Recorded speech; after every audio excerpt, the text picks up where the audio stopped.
여러분과 약속한 바와 같이 매월 마지막 주에는 복음에 대한 설교를 하고 있습니다.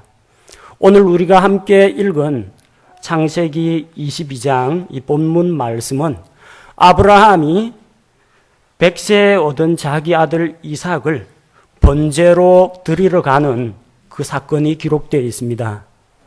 많은 경우 이 본문 말씀을 가지고 아브라함이 하나님께 순종했다. 또 이삭이 죽기까지 부모님 말씀에 저항하지 않고 순종했다.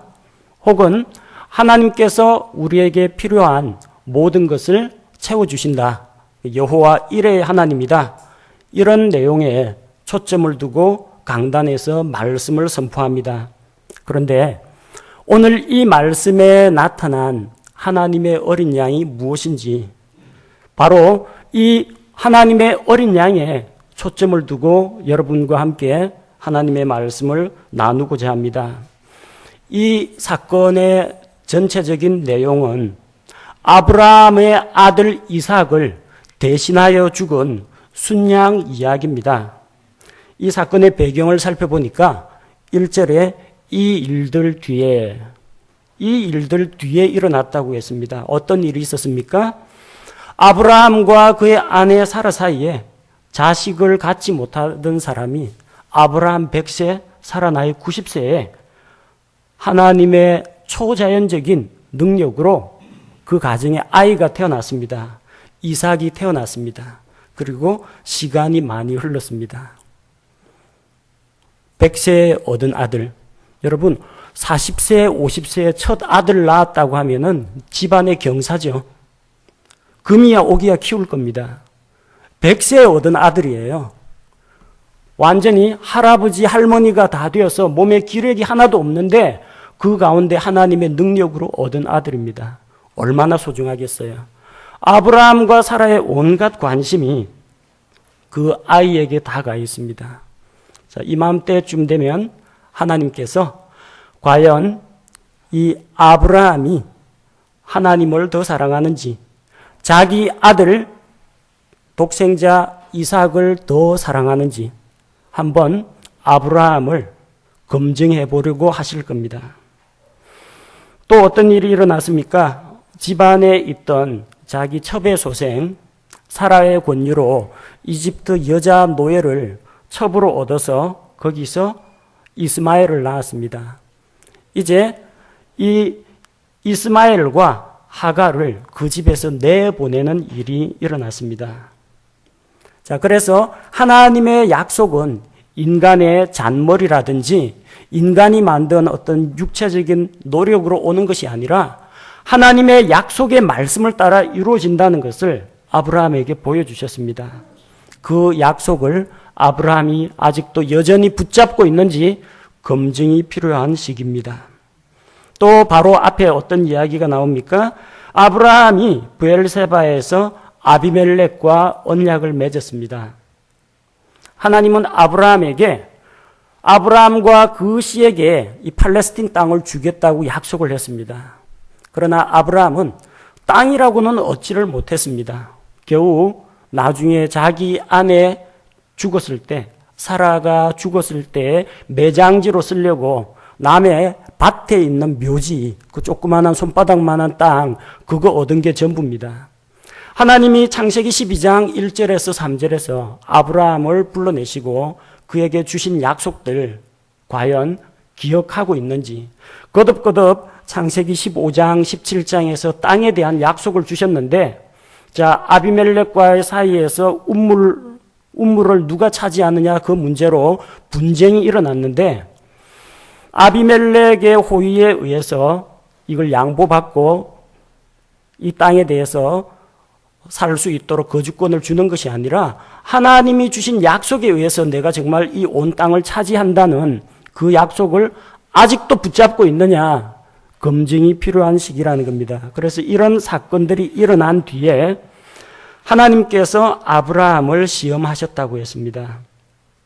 하나님이 아브라함을 시험하셨다는 말을 듣고 많은 사람들이 시험에 듭니다. 왜냐?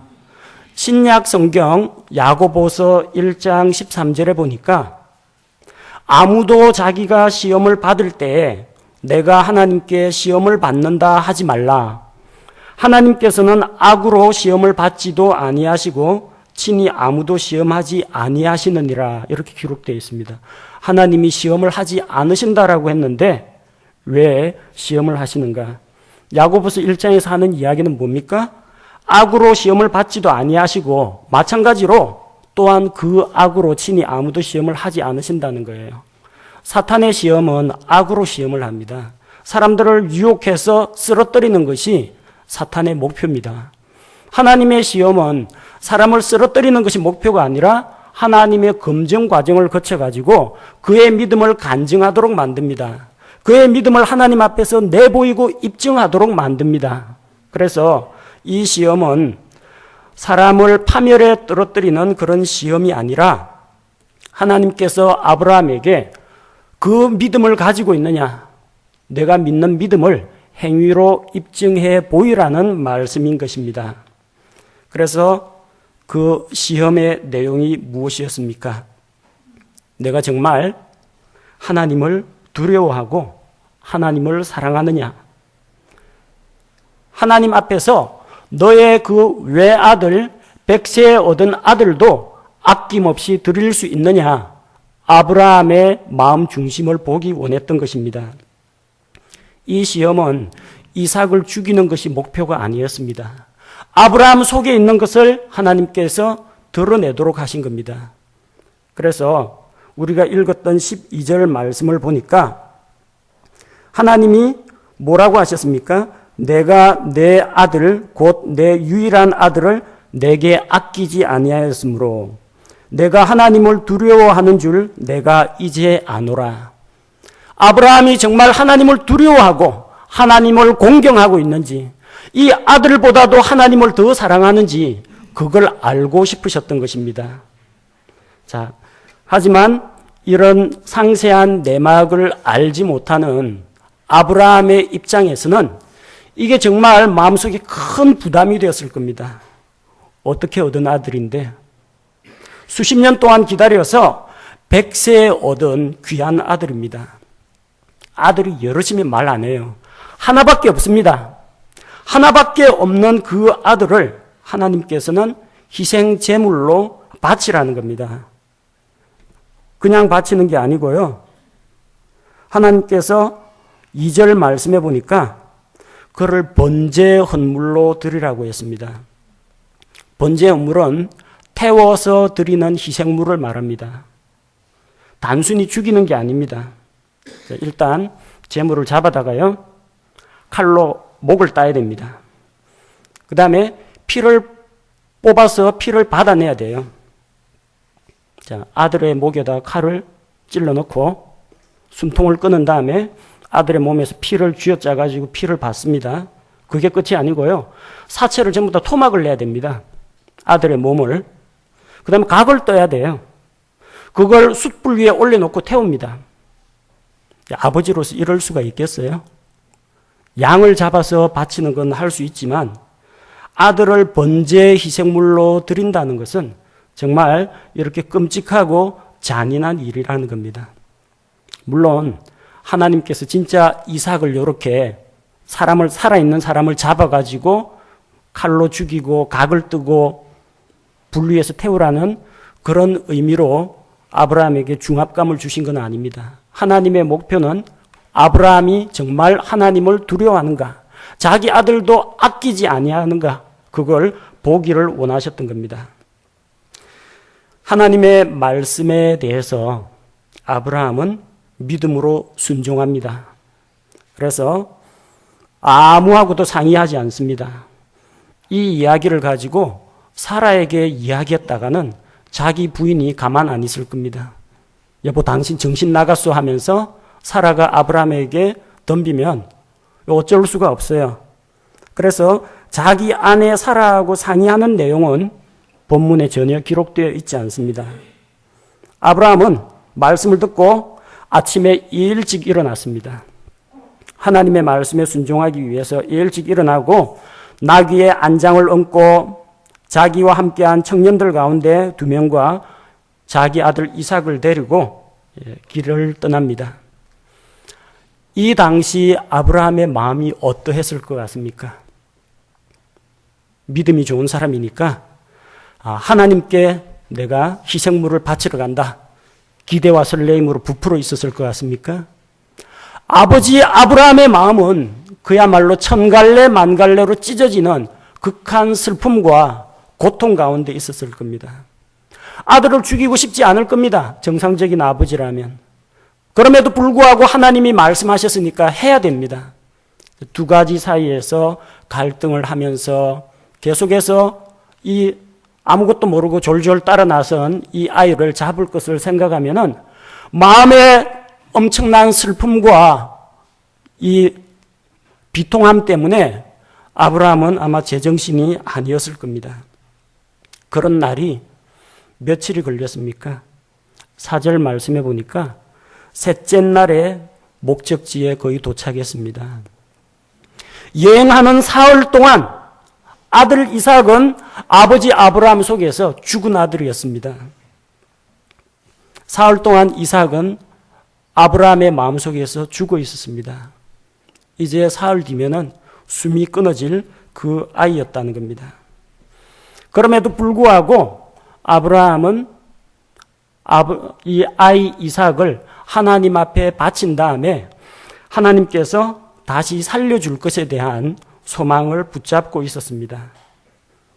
왜냐하면 하나님께서는 내 몸에서 난 약속의 아들 이삭을 통해서 하늘의 별과 같이 바다의 모래와 같이 많은 자손들을 주겠다고 약속하셨기 때문입니다. 그래서 자기에게 아들이라고는 이삭밖에 없는데 이 아들이 죽게 되면은 하나님의 약속은 모두 다 수포로 돌아갑니다. 따라서 자기가 이삭을 죽일지라도 하나님께서는 그를 다시 살려주실 것이라는 것을 믿었던 것입니다. 5절 말씀을 보니까 너희는 청년들에게 너희는 나귀와 함께 여기에 머무르라. 나와 아이는 저기에 가서 경배하고 나만 혼자 돌아오겠다? 아닙니다. 너희에게 다시 돌아온다고 했습니다. 가서 아이를 번제 희생물로 드리고 분명히 죽었어요. 그런데 우리가 같이 돌아온다고 했어요. 하나님이 다시 살려주신다라는 것을 믿었다는 것입니다. 신약 성경은 이에 대해서 다음과 같이 이야기합니다. 히브리서 11장 19절 말씀을 보니까 하나님께서 심지어 죽은 자들로부터 능히 그를 자기 아들 이삭을 일으키실 줄로 생각하였으므로 또한 그는 죽은 자들로부터 그를 모형으로 받았느니라. 직접 죽이진 않았습니다. 하나님이 제재하지 않았더라면 이삭은 틀림없이 죽은 목숨입니다. 사흘 내내 아버지의 마음속에서 아들 이삭은 죽어 있었습니다. 그런데 그 죽은 아들을 하나님께서 다시 그에게 돌려주셨다는 겁니다. 죽음을 맛보지 않고 한 순양을 대신 죽이시고 이삭의 생명을 아브라함에게 다시 돌려주셨다는 겁니다. 멋 모르고 따라 나선 이삭은 아버지에게 물어봅니다. 아버지, 불도 있고 땔감도 있는데 번제 희생물로 드린다는 어린 양은 어디 있습니까? 철딱선이 없는 아들이 궁금해가지고 아버지한테 질문을 던집니다. 뭐라고 답해야 됩니까? 번제로 쓸 양은 너다? 이렇게 말할 수도 없는 노릇이죠. 아브라함의 마음은 다시 한번 이 사실을 사실대로 말하지도 못하고 심히 괴로웠을 겁니다. 그래서 아브라함의 입에서 나온 말씀이 8절과 같이 하나님이 알아서 하신다. 번제 헌물로 쓸 어린 양은 하나님께서 예비하신다고 했습니다. 하나님께서 예비하실 것이다. 이삭은 자세한 내막을 알지 못하고 또 아버지 아브라함이 지금 어떤 계획을 가지고 있는지도 알지 못하고 아버지를 따라서 갑니다. 자, 그래서 10절에 아브라함이 자기 손을 내밀어서 칼을 잡고 자기 아들을 죽이려고 하니까 주의 천사가 그를 뜯어 말립니다. 아브라함아, 아브라함아, 2번 연이어서 부릅니다. 아주 다급한 상황이라는 거죠. 그리고 그 아이에게 손을 대지 말라고 합니다. 죽이지 말라고 합니다. 너는 아무 일도 그에게 하지 말라. 내가 내 아들, 곧 내 유일한 아들을 내게 아끼지 아니하였으므로 내가 하나님을 두려워하는 줄 내가 이제 아노라. 그래서 아브라함을 제지하고 미리 예비해둔 순양을 보여주십니다. 13절에 아브라함이 눈을 들어 살펴보니 보라, 뿔이 등불에 걸린 순양 한 마리가 자기 뒤에 있으므로 아브라함이 가서 그 순양을 가져다가 자기 아들을 대신하여 번제 헌물로 드렸더라. 이렇게 기록되어 있습니다. 아브라함은 칼을 들고 정말 자기 아들 이삭을 잡으려고 했습니다. 그때까지만 해도 순양은 눈에 보이지 않았습니다.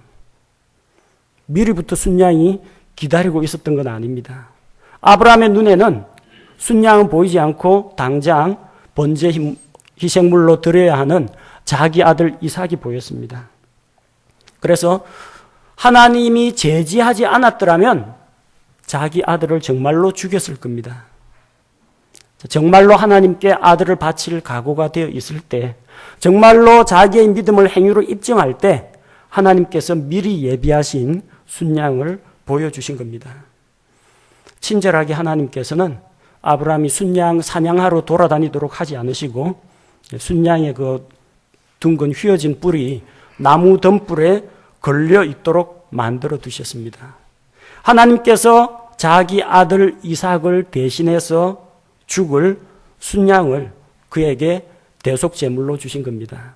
만약에 이 순양이 없었더라면 이삭은 거기에서 죽음을 맛보아야 했을 것입니다. 하나님의 명령에 따라서 번제 헌물로 드려져야 하는 그런 이삭을 대신해서 덤불에 뿔이 걸려있던 순양이 대신 죽었습니다. 이 이야기는 아브라함이 믿음으로 하나님께 순종했더니 모든 게 잘 되었다, 행복한 결말을 보았다, 이 내용을 말하는 것이 아닙니다. 하나님께서는 이 말씀을 통해서 세상에 오실 하나님의 어린 양을 보여주고 계십니다. 하나님께서는 세상을 너무나도 사랑하신 나머지 자기의 독생자를 우리에게 내어주셨습니다. 아브라함이 자기 유일한 아들 이삭을 번제 헌물로 드리러 갈 때 그 심정이 어떠했겠습니까? 하나님의 말씀이기 때문에 아들을 죽여야 됩니다. 피할 길이 없어요. 하지만 아들을 생각하는 아버지의 입장에서는 극심한 슬픔과 고통 가운데 있었을 겁니다. 마찬가지입니다. 하나님께서 자기의 아들, 자기의 독생자, 무엇과도 바꿀 수 없는 독생자 예수 그리스도를 사람들의 죄를 위해서 화해 헌물로 내어주실 때 아버지 하나님의 마음이 어떠했다고 생각하십니까? 아무 죄 없는 자기의 독생자 예수 그리스도를 사람들의 죄를 위해서 내어줘야 합니다. 사람들을 죄에서 구하기 위해서는 짐승 희생으로 되지가 않습니다. 사람들의 죄를 완전히 제거하기 위해서는 짐승들의 피로 되지 않고 아무 죄 없는 한 사람이 대신 죽어야 했습니다. 그러나 이 세상에 있는 어느 누구도 죄 없는 사람은 아무도 없습니다. 죄 없는 존재가 누굽니까? 하늘에 계신 하나님. 또 타락하지 않은 하늘에 있는 천사들은 죄가 없습니다. 그러나 천사는 영이기 때문에 피를 흘려 죽을 수가 없습니다. 하나님도 죽지 않습니다. 그래서 하나님께서는 자기의 아들 하나님을 죽을 수 있고 피 흘릴 수 있는 사람의 모습으로 이 세상에 보내신 것입니다. 사람들을 구하기 위해서는 반드시 독생자 예수 그리스도가 죽어야 했습니다. 하지만 아들을 내어주시는 아버지 하나님의 마음은 아브라함의 마음과 같이 슬픔과 비통함 가운데 잠겼을 것입니다. 사흘 동안 죽어 있었습니다. 아브라함이 모리아 땅까지 가는 여정이 사흘 길이었습니다. 사흘 동안 아들 이삭은 아버지 아브라함의 마음속에서 죽은 존재였습니다. 예수 그리스도는 하나님으로부터 외면당하고 버림받았습니다. 십자가에서 나의 하나님 어찌하여 나를 버리셨나이까 하고 부르짖을 때 하나님께서는 예수님을 십자가에서 내려주지 않았습니다. 그 얼굴을 가리우셨습니다. 온 세상이 흑암으로 뒤덮였습니다. 자기 아들의 부르짖음조차도 외면하셨습니다. 아들이 죽지 않으면 세상을 구원할 수 있는 길이 없기 때문입니다. 그래서 예수 그리스도께서 우리를 대신하여 죽음을 맛보시고 하나님과 분리되어서 사흘 동안 땅의 심장부에 가 계셨던 것입니다. 모리아산에서 이삭을 대신하여 덤불에 뿔이 걸린 순양이 대신 죽었습니다. 아브라함이 이삭을 드린 곳, 순양이 이삭을 대신하여 죽은 곳이 모리아산입니다. 모리아산이 어디에 있습니까? 역대하 3장 1절 말씀을 보니까 그때 솔로몬이 예루살렘의 모리아산에 주의 집을 건축하기 시작하였는데 이곳은 전에 주께서 그의 아버지 다윗에게 나타나신 곳이요 여부수 족속 오르난의 타작마당에 다윗이 예비한 곳이더라. 모리아산이 어디 있어요? 예루살렘에 있습니다. 예루살렘에 있는 여러 산봉우리 가운데 하나가 모리아산입니다. 예루살렘의 모리아산에서 순양이 이삭을 대신해서 죽었고 바로 그 자리에 솔로몬의 성전이 세워졌습니다. 바로 그 자리에 우리 주 예수 그리스도께서 십자가에 못 박혀 죽으셨습니다. 예수님은 예루살렘에 올라가 죽임당하셨습니다. 마태복음 20장 18절 말씀을 보니까 예수님이 말씀하십니다. 보라, 우리가 예루살렘으로 올라가노니 사람의 아들이 배반을 당해 수제사장들과 서기관들에게 넘겨짐에 그들이 그를 정죄하여 죽게 하고 예수님 역시 예루살렘에 올라가셔서 예루살렘에서 죽임을 당하셨습니다. 덤불에 걸린 순양이 이삭을 대신하여 죽었던 모리아 땅, 곧 예루살렘에서 만왕의 왕이 되시는 하나님의 아들이 되시는 예수 그리스도께서 온 세상 사람들의 죄를 대신해서 십자가에 달려 피 흘려 돌아가신 것입니다.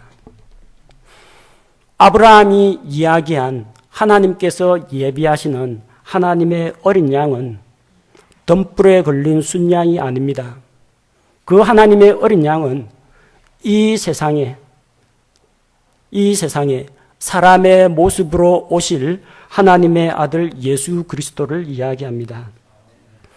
창세기 22장 8절 말씀을 몇 가지 번역으로 대조해서 보도록 하겠습니다.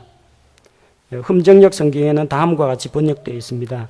아브라함이 이르되 내 아들아 번제 헌물로 쓸 어린 양은 하나님께서 자신을 위하여 예비하시리라 하고 이처럼 그 두 사람이 함께 가서 이렇게 번역이 되어 있고 한글 킹 제임스 성경은 아브라함이 말하기를 내 아들아 하나님께서 자신을 번제에 쓸 어린 양으로 마련하실 것이라. 한글 킹 제임스 성경은 직역으로 번역이 되어 있습니다. 그래서 영어 킹 제임스 성경에 나오는 God will provide himself a lamb. 하나님께서 자기 자신을 양으로 번제해 드리는 양으로 예비하신다, 주신다. 그렇게 기록이 되어 있습니다. 이 번역이 두 가지로 되어 있어요. 하나는 하나님께서 자신을 위하여 어린 양을 준비하신다. 이렇게 번역이 되어 있고 또 하나는 하나님께서 자기 자신을 희생물로 드릴 어린 양으로 내어놓으신다라고 번역이 되어 있습니다. 8절 말씀에서 하나님께서는 어린 양을 예비한다고 했습니다. 어린 양은 영어 성경에 나오는 것처럼 램입니다. LAMB로 되어 있습니다.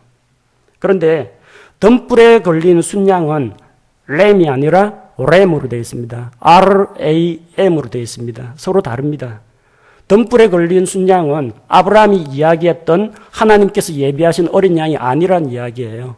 그 순양은 이삭을 대신해서 죽었어요. 그거 말고 하나님께서 온 세상의 죄를 제거하기 위해서 하나님의 어린 양을, 자기 자신을, 하나님 자신이 번제에 쓰는 어린 양, 희생 헌물이 되겠다고 약속하신 것입니다.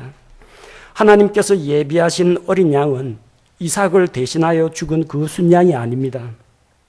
장차 이 세상에 와서 모든 사람을 위해서 대신 죽으실 예수 그리스도를 말합니다. 요한복음 1장 29절에서 예수 그리스도를 침례자 요한이 다음과 같이 소개합니다. 다음 날 요한이 예수님께서 자기에게 오시는 것을 보고 이르되 세상 죄를 제거하시는 하나님의 어린 양을 보라. 분명히 LAMB, 램, 하나님의 어린 양으로 되어 있습니다. 하나님의 어린 양은 덤불에 뿔이 걸려 있는 순양이 아니라 이 세상에 오신 예수 그리스도를 이야기한다는 것입니다. 신약 성경에는 순양, 램이라고 되어 있는 RAM이라고 되어 있는 순양은 신약 성경에 단 한 번도 나오지 않습니다. 하나님께서 신약 성경에 보내주신 것은 순양이 아니라 하나님의 어린 양 예수 그리스도시라는 겁니다. 하나님의 어린 양께서 어떻게 이 세상에 오셨습니까? 하나님께서 자신을 번제에 쓸 어린 양으로 제공하셨습니다. 죄가 없으신 거룩하신 하나님께서 사람들의 죄를 대신하여 죽으시기 위해서 사람의 몸으로 오셨다는 겁니다. 창조주 하나님께서 창조물의 죄를 대신해서 자기의 생명을 내어주셨다는 겁니다. 덤불에 걸린, 뿔이 걸린 순양이나 십자가에 달리신 예수 그리스도나 다 사람을 대신해서, 다른 사람을 대신해서 죽었습니다. 덤불에 뿔이 걸려 있는 순양은 아무런 저항도 하지 못하고 잡혀서 죽었습니다. 마찬가지로 우리 주님께서도 빌라도의 재판석 앞에서 신문을 당할 때 대제사장 앞에서 자기를 변호하지 않았습니다. 털 깎는 자 앞에 잠잠한 양같이 자기를 위해 변호하지 않으시고 억울한 누명과 모욕과 조롱을 모두 다 받아들이셨습니다. 하나님에게 요청해서 제발 이 죽음의 순간에서 나를 건져주십시오. 그렇게 부탁하지도 않으셨습니다. 예수님께서는 덤불에 뿔이 걸린 순양처럼 저항하지 않으시고 우리를 위해서 기꺼이 죽음을 받아들이셨습니다. 모리아산의 순양은 이삭 한 사람을 대신해서 죽었습니다. 하지만 갈보리산 십자가에 달리신 하나님의 어린 양은 온 세상 사람들의 죄를 대신해서 죽었습니다. 대신 죽어줄 순양이 없었더라면 이삭이 그 자리에서 죽어야 했습니다. 우리 죄를 대신하여 죽으신 예수 그리스도가 없었더라면 이 세상에 있는 모든 죄인들은 구원받을 길이 없습니다. 모두 하나님으로부터 심판을 받아서 영원한 지옥의 형벌을 받을 수밖에 없는 존재라는 것입니다. 이삭이 아버지가 자기를 결박하고 칼 들고 죽이려고 했어요. 그런데 갑자기 아버지가 칼을 멈추고 자기는 풀어주고 대신에 그 자리에다가 순양을 올려놓고 잡았어요. 그거 보고 이삭이 무슨 생각을 했을까요? 무슨 생각을 했을까요? 나를 대신해서 저 아무 잘못도 없는 순양이 억울하게 대신 죽는다. 그렇게 생각했을 겁니다. 또한 나를 대신해서 저 순양이 대신 죽었구나. 내가 죽었어야 했는데 나를 대신해서 저 순양이 대신 죽은 것에 대해서 감사했을 겁니다. 여러분의 죄를 대신해서 십자가에 달려 대신 피 흘리며 돌아가신 예수 그리스도를 생각할 때 여러분 마음속에는 어떤 생각이 듭니까? 아직 구원받지 못한 분들이라면 그분의 속죄의 죽음, 대신 피 흘려 죽으신 것에 대해서 하나님께 감사하는 마음으로 예수 그리스도의 십자가의 죽음과 부활을 자기 것으로 받아들여야 합니다. 이미 구원받으신 분들이라면 그분의 구속의 은혜에 대해서 감사드려야 합니다. 여러분 주변에는 착한 사람도 많습니다. 용기 있는 사람도 많습니다. 여러분을 좋아하고 사랑하는 사람도 많이 있습니다. 나를 대신해서 목숨을 걸겠다는 사람들도 혹시 있을지 모릅니다.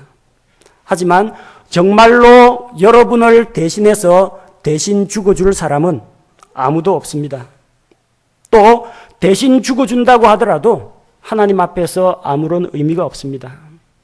우리는 종종 자동차에 치여 죽을 뻔한 아이를 밀어내고 자기가 몸을 던져서 대신 죽는 선한 사람을 봅니다. 우리 사회에서는 그런 사람을 의인이라고 부추겨 줍니다. 그 사람은 그 어린아이의 목숨을, 육체적인 생명을 구조하기는 했습니다. 그러나 그 아이를 영원한 지옥의 형벌로부터 꺼내줄 수는 없습니다.